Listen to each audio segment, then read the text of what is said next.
Thank you very much. It's nice to be here. I very much appreciate the opportunity to speak to all of you and to be part of your first Openstack Istanbul event. As mentioned, I'm John Zannos with Canonical, the company behind Ubuntu. I am also a member of the Openstack board, as well as a member of the OPNFV board, both driving the adoption of cloud across the world. As Jonathan pointed out, the world is changing very rapidly around us.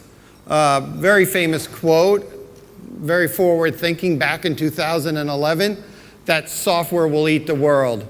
What that means, as was pointed out earlier, that software is changing how companies run. The great example, Uber, the biggest taxi company that doesn't own a taxi. Airbnb, the biggest hotel company that doesn't own hotels, right? It's changing how businesses operate. And at the same time, the world is changing on how it operates IT. Is going from infrastructure that sat in closets and in data centers owned by companies like GM and BT into this hybrid cloud world. I think when we have this conversation next year or the following year, it'll only be one cloud. It'll be the hybrid cloud. There'll be public clouds like Amazon and Azure and Google mapped into private clouds that exist on-premise, run on Openstack, possibly VMware, all sorts of solutions. Private clouds that reside in hosting facilities like Rackspace. And these clouds will be mixed and run by end users that want self-operated portals to administrators that are running complex federated environments. This is a bit of a snapshot forward looking on what a hybrid cloud could look like. What is it? It's self-service, it's automated, it's federated, it's across many countries, many networks. In a word, it's complex, but it also represents great opportunity for all of us that are part of this field, be it here in Turkey, be it in the US, be it in Japan, be it in Brazil. The one thing when we are asked to talk to customers that are wrestling with this world, they ask us for our opinion. As Ubuntu, how many of you are familiar with Ubuntu as an operating system? Always good to see a couple hands. It's a little awkward when nobody raises a hand,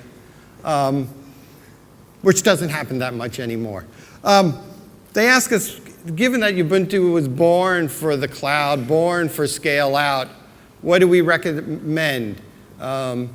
When they talk to us, they recognize that most of the startups in the world, especially in Silicon Valley, Uber, Netflix, Pinterest, they all run on Ubuntu. What we basically tell them very simply is you need to innovate. You need to be ready to change. You must automate. And if you can't do those things, you will perish. You will cease to exist as a company.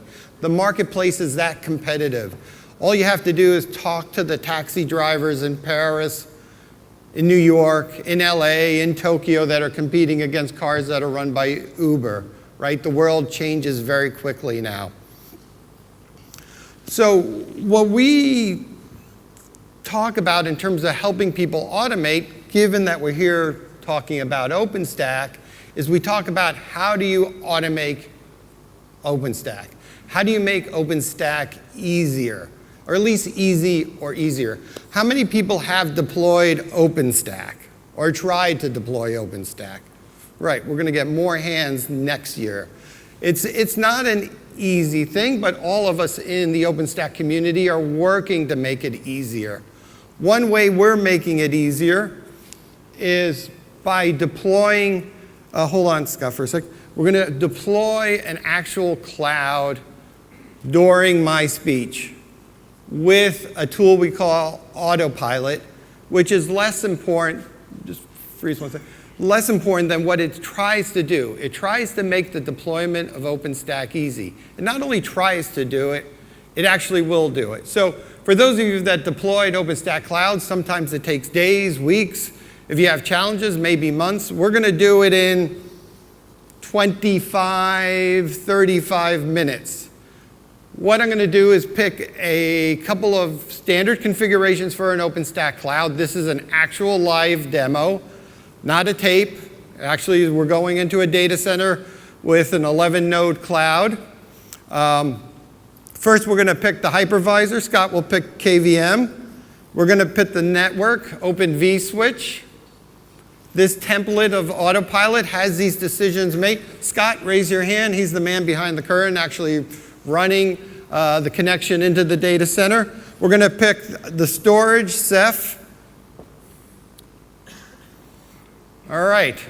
And we're going to save the selection, add the availability zones, and okay, save, add, go.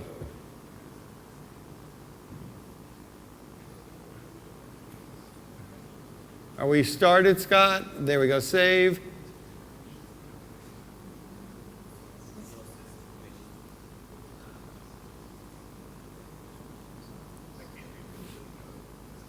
I can't, I'm going to fall. It says install. What are you looking? Oh, there is unsaved changes in the region. Configuration to, it's a live demo, completely live. Please either save or cancel the changes.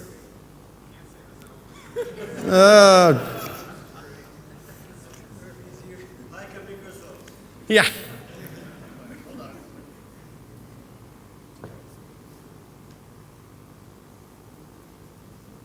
Do we restart? All right, KVM, Open vSwitch. Since we're running behind schedule, we'll run a little bit more behind schedule.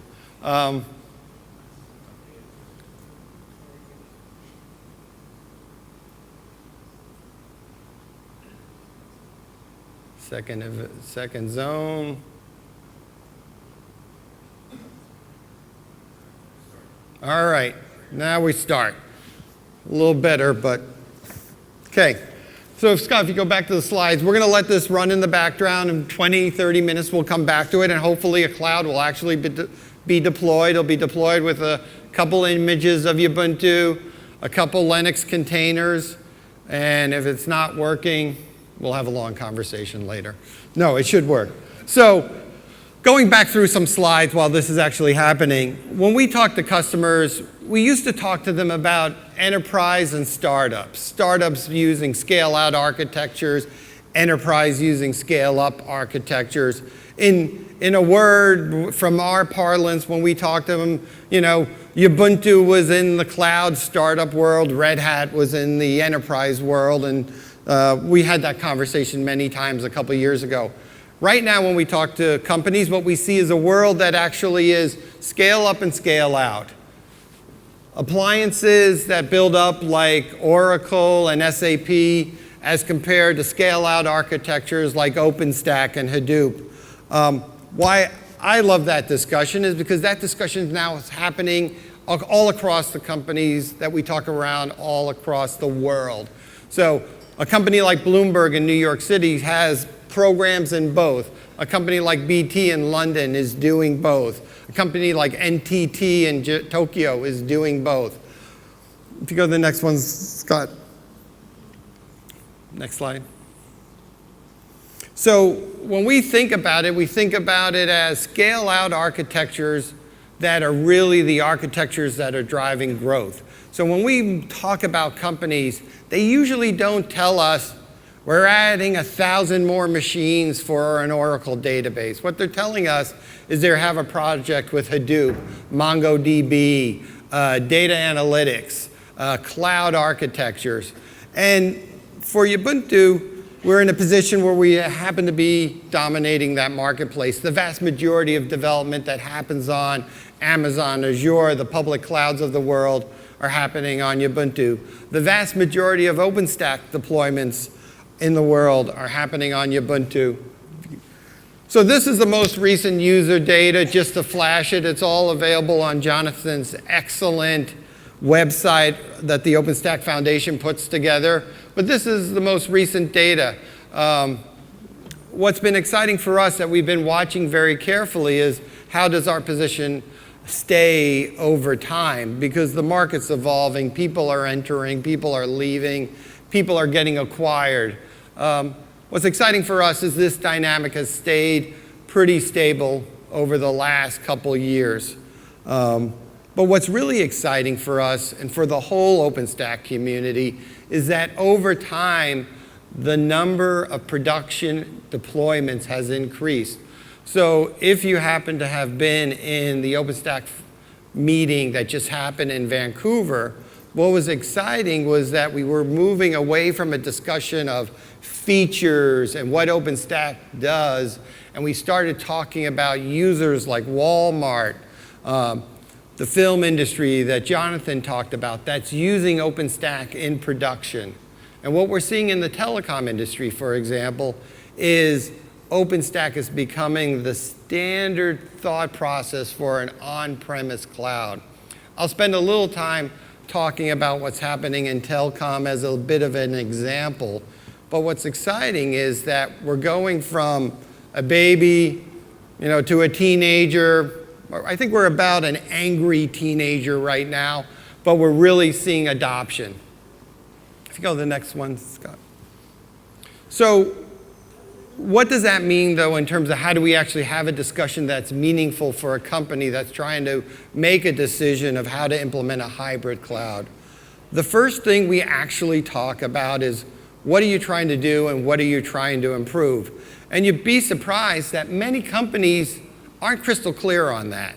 What we use as a primary metric is we say, look, what you're really trying to change is how many machines, how many services does one person in your company run? What does your typical sysadmin accomplish? The average, on average, for the existing industry is they run somewhere between 100 and 200 services or 100 or 200 machines. Kind of maxes out for telecom, financial services, typical enterprises, probably many of the companies here around Istanbul. But when you look at what the future looks like, Amazon, Google, Airbnb, WhatsApp, Azure, Facebook, they're running tens of thousands, hundreds of thousands of services or machines by an individual. For example, Airbnb has 5 people running 400,000 images, 400,000 services. Totally different scale. You only get that scale through aggressive automation, aggressive use of software, as we've been talking about. If you go to the next one. So when we have that conversation, people go, great, what I'm trying to do is take cost and complexity out of my environment and replace it with productive services that make them money, right? Now, what we tell them is that, first of all, you probably commoditized your hardware. You maybe bought some Quanta, you replaced some expensive big iron with small pizza boxes, but that was only a 5, 15, maybe 20% cost savings if you were excellent at it. And everybody has legacy environments. People are still running mainframes. It's not so easy to take all that cost out. The second thing that we say you probably did is virtualization.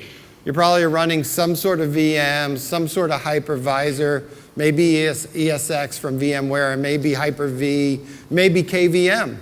But at the end of the day, you're taking more cost out because you're putting more services on a physical machine, right? That may be another 25, 30, maybe 35%. What we point out and what we've been having an active discussion, and this is why the cloud is so interesting, we say at the end of the day, if you really want to save a lot of money, you want to operate like Google. You want to operate like Airbnb. And they're not saving their money because they picked a different hardware provider.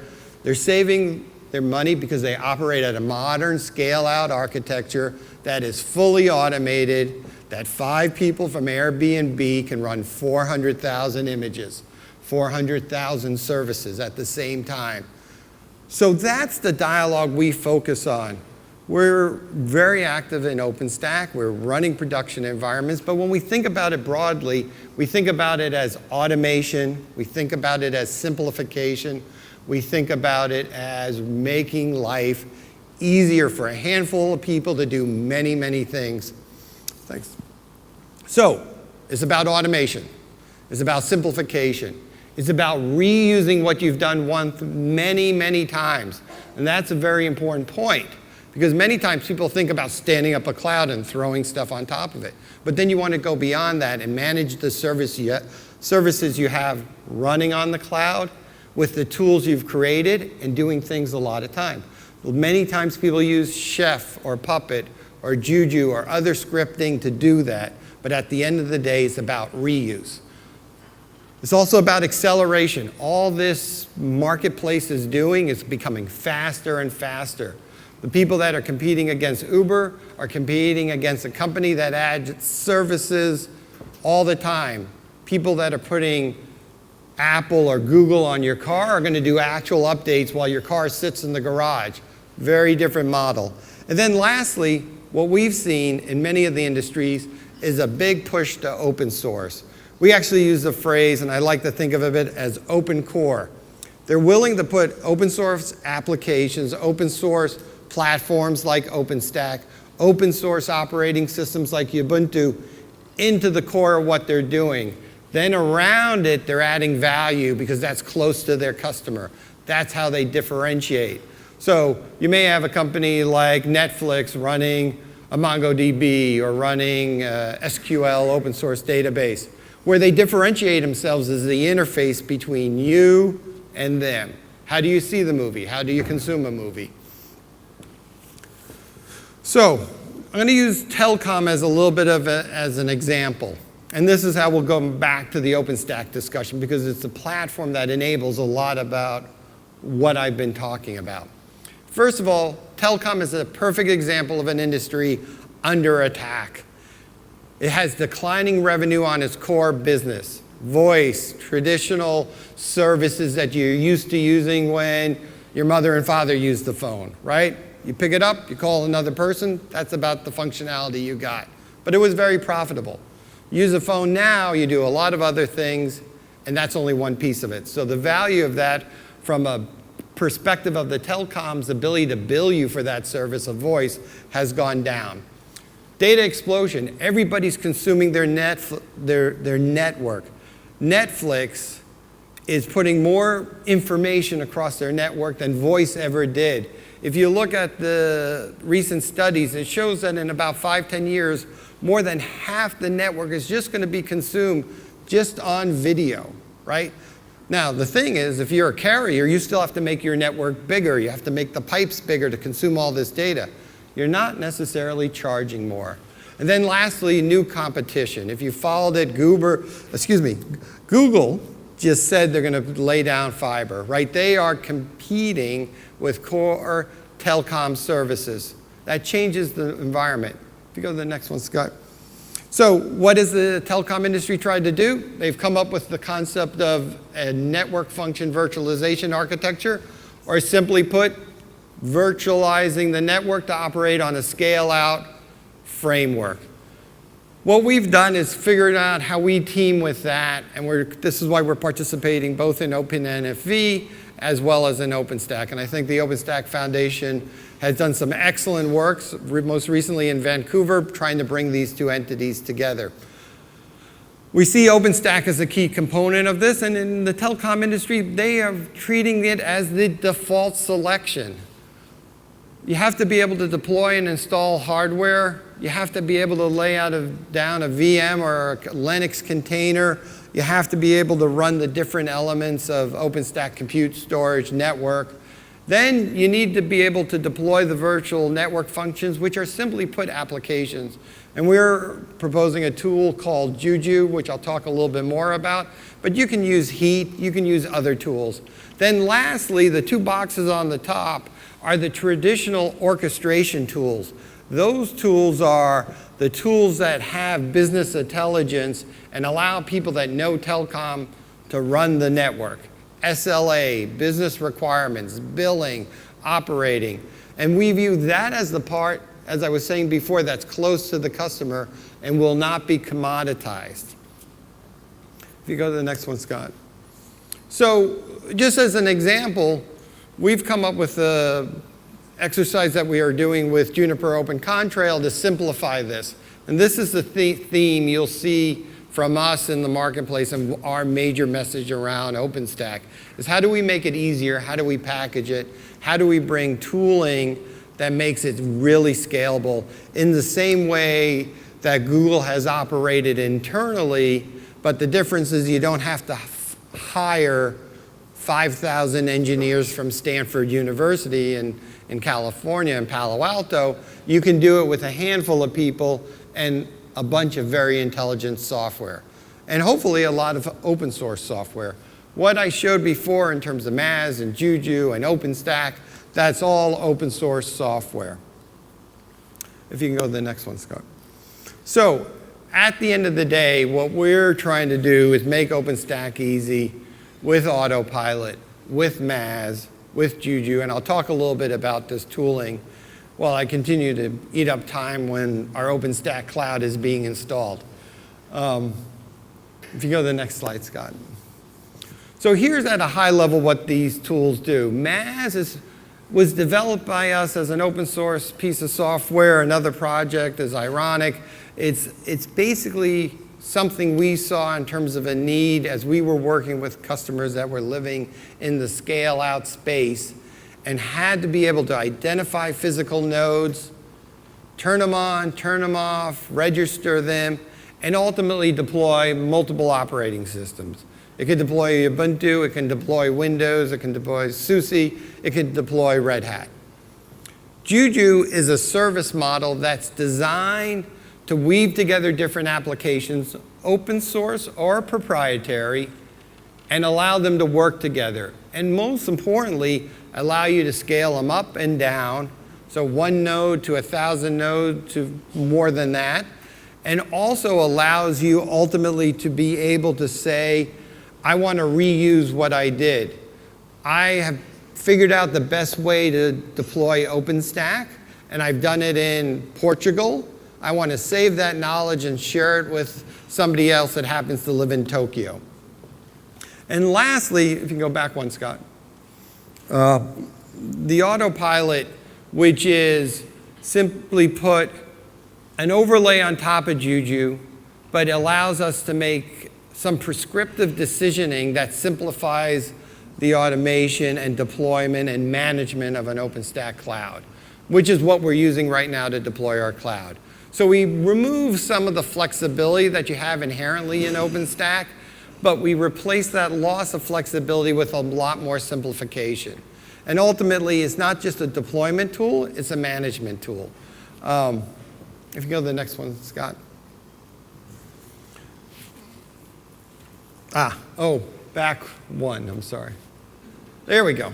So we went through it very quickly, but what Autopilot does is gives you an interface, a user GUI, that allows you to have some prescriptive decisioning on what can you do in terms of hypervisors. Ultimately, you'll see our next iteration including Linux containers. What can you do in terms of the network? Currently, we have one. We're going to be adding multiple SDNs. Juniper Open Contrail will be the next, NSX, etc. What type of storage? And we're ultimately going to have multiple choices in terms of software-defined storage. It's basically our ability to make some preliminary decisioning that allows us to be very comfortable that the automation, simplification of the deployment and management of OpenStack allows us to do things in minutes that typically takes days, weeks, and months, depending on the individual's kind of confidence and experience with OpenStack. Could go to the next. So here's some stuff that's on our roadmap. As you saw in the version that Scott used and ran through twice was KVM as the hypervisor. You'll see us bring LXD, which is our Linux containers, VMware ESX, Hyper-V via Microsoft, Some of this proprietary software, some of it's not. Storage from Swiss and Ceph going to software-defined storage solutions that EMC has, ultimately to Lustre as well. And then networking, as I said, expanding into a broad cross-section of different SDNs that we know the market is interested in using to figure out how you offset some of the inefficiencies of Neutron. So while Neutron's getting better, you can either use it as an API gateway and plug an SDN into it, or use the functionality that Neutron is able to supply. So creating choice, but not as much choice as you would have without autopilot. So in terms of Juju, it ends up being an actual composition of services or a service model, again, as I said, that allows you to weave things together. And it allows you to integrate things in a way that allows it to be much easier to weave different applications together. This tool was created when we talked to many of the startups in Silicon Valley and said, how do you write software? How do you create an application? And every one of them, the first thing they did was stand up, turn around, and write on a whiteboard. I need a database, I have a web interface, I have this controller, I weave these things together, and this is my code. So what we tried to do is take that knowledge and preserve it and make it shareable, scalable, and be able to reuse it. So this is what Juju looks like. This is a deployment of Openstack actually with Juniper's Open Contrail SDN connected to it. What this shows is our experience as well as other people's experience on how to deploy and weave together Openstack in a way that's preserved. This bundle actually, you can keep that for a second, Scott. This bundle is actually available in our Juju Charm Store. Each one of these icons represents the application encapsulated. The lines represent relationships. And what we're able to do is share this via YAML file. So if I created this and I know it works, I can ship it to somebody in Turkey and they can start and use it and then modify it as they need it. But at least you're not always recreating the wheel. If you can go to the next slide. So think of it as this way. Each one of those icons represent an application, a database, something like Hadoop or a Logstash. And the relationships, those green lines, aren't network relationships. They're the relationships defined by the application. Maybe data that they need to access, information they need to access, an application they need to access. So think of this as a live working whiteboard. And that's how we designed it. If you go to the next slide. Then the other part, as I said, was Metal as a Service, which we felt we needed to put in place to solve a need about being able to scale and turn on many, many physical servers very quickly. The things we wanted to preserve is that it can inventory, commission, provision, erase, identify, turn off and on these physical nodes. The fact that it should not be single operating system oriented. All the partners and customers we worked with said the problem we have is I need to be able to deploy Ubuntu, I need to be able to deploy Windows, and this is something that's been crowdsourced because it's a piece of open source software. So an interesting story was the London Stock Exchange actually worked with Maz and called us one day and said, hey, just so you know, I contributed code that allows Maz to deploy SUSE as an operating system. So that's exactly how we wanted it to be used. And lastly, it's able to deploy multiple server architectures. Power, which is now open from IBM, x86, obviously all the Intel architectures, and ARM as well. And when you look at a modern data center, all these architectures are being evaluated if not used.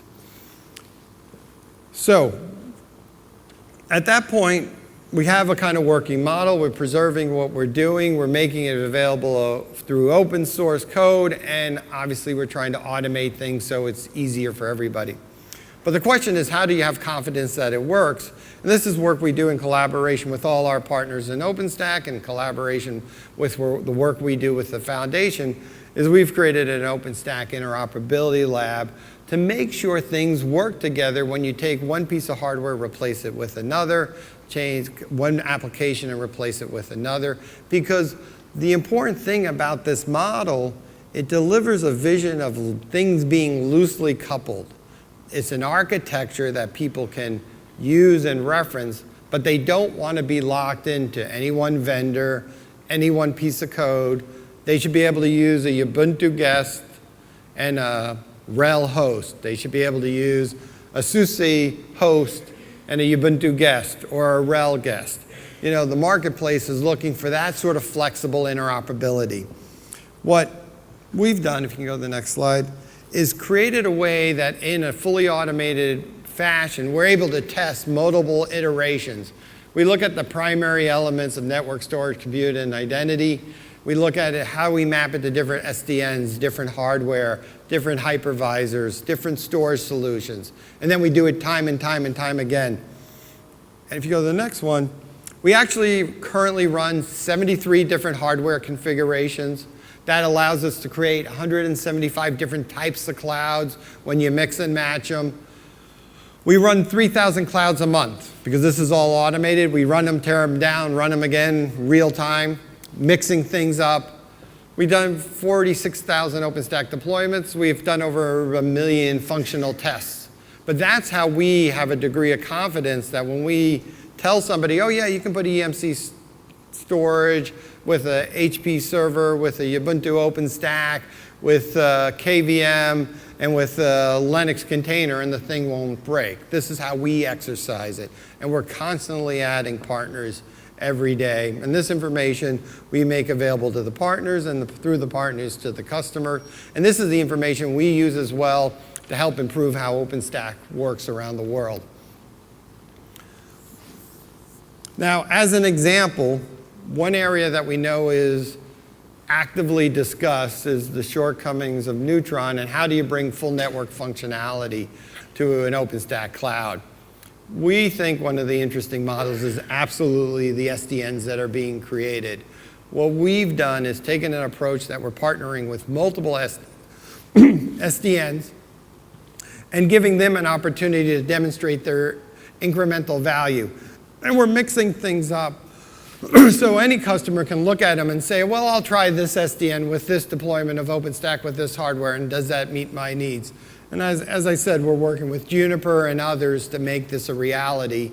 And this is happening real time. How are we doing on our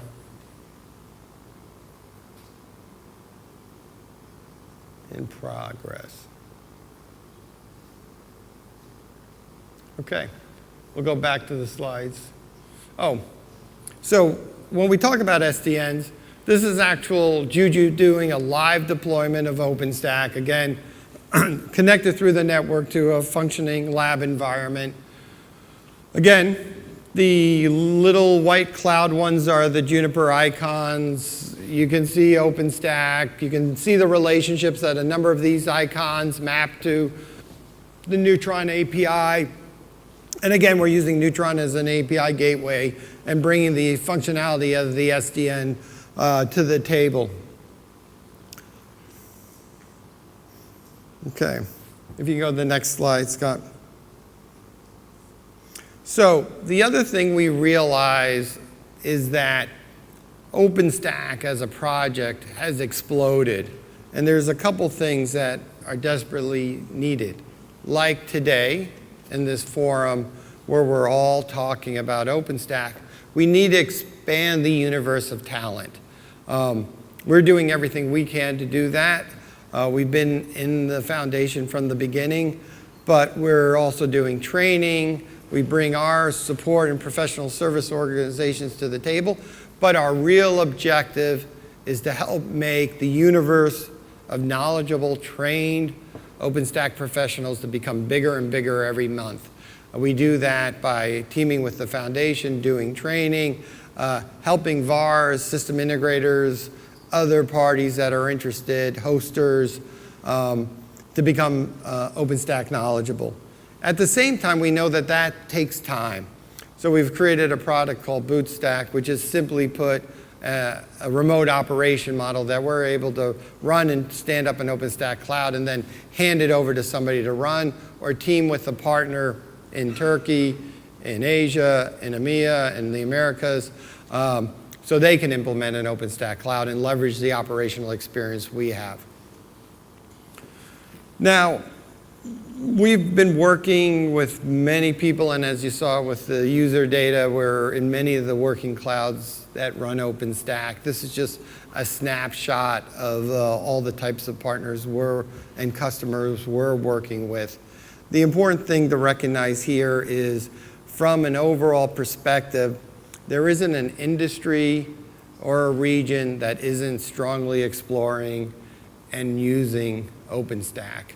So all the people that you've seen here thus far today and the remainder of the talks are certainly available to help everybody in Turkey to become more familiar with OpenStack and hopefully help us continue the expansion of the operational use of OpenStack.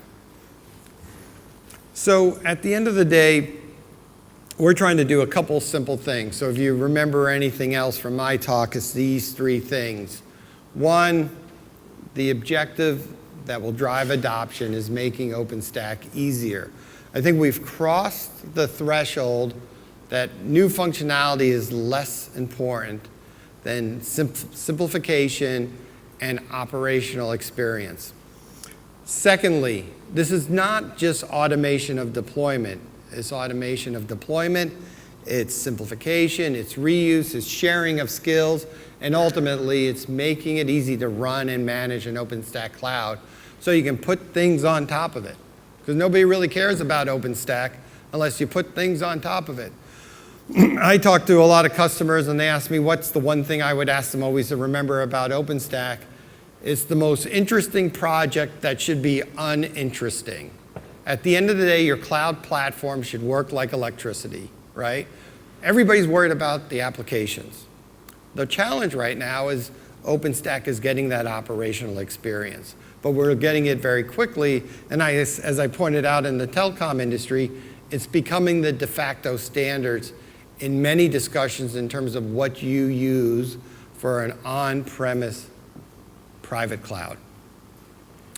So Scott, how are we doing with the deployment?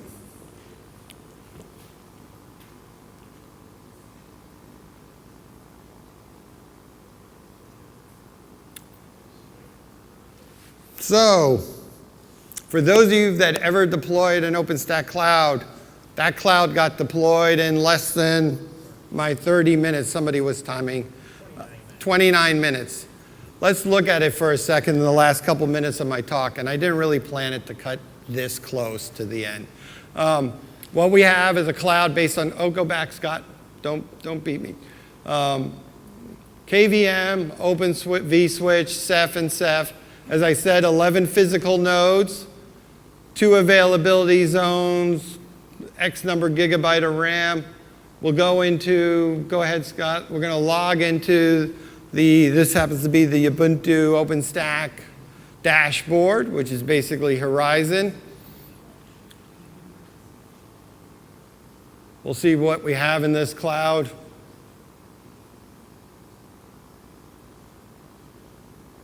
So those of you who have been in OpenStack, this is, especially if you use the Ubuntu version of OpenStack, this is what it looks like. Go to the hypervisors, got 11 nodes or so of 11 machines. If you go to the host aggregates, you'll see 2 regions. If you go to the images, on this current cloud, 2 images, 1404, 1204 of Ubuntu.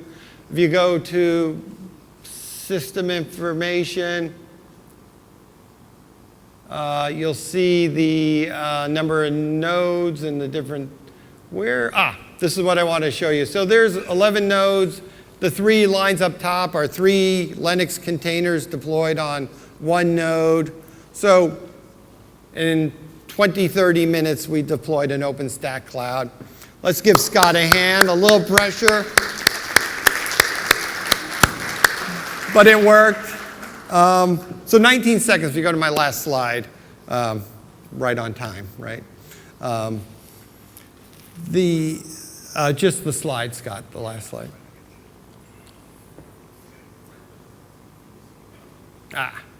So I always end with a story. Hopefully it translates for those of you that are putting up with my English. I apologize. I know absolutely no Turkish. At the end of the day, Openstack is not perfect. What we're doing is adopting a new market to new technology. So for those of you that don't know this story, this is the story of the 4 hikers. They were hiking through the woods and they came across a bear, very unhappy, hungry bear. At that moment, they all thought they were going to die because none of them could outrun the bear. Then one of them realized, this smiling guy at the end, that he wasn't going to die. He wasn't going to die not because he could outrun the bear, it's because he could outrun his 3 friends. And by doing so, he was good enough to be the best in the marketplace. So I leave you with this thought. Openstack is not perfect, but it's by far the best solution in the marketplace. What we're doing in terms of automating it and simplifying it is not perfect, but it's by far, we believe, the best way to do that. So if you're going to walk out of any one thing, remember, hybrid cloud is a reality in this marketplace. Some private cloud will be deployed.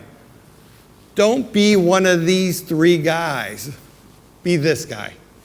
And I think you'll be successful because I think Openstack will have a long, healthy future in the marketplace as being the on-premise open source cloud that's deployed with public clouds and other private clouds in the complex hybrid model I shared in the beginning. I'll be here through the day with some of my colleagues. Happy to answer any questions. I greatly appreciate your time and the hospitality of Istanbul, and I hope to see some of it tonight, and thank you very much.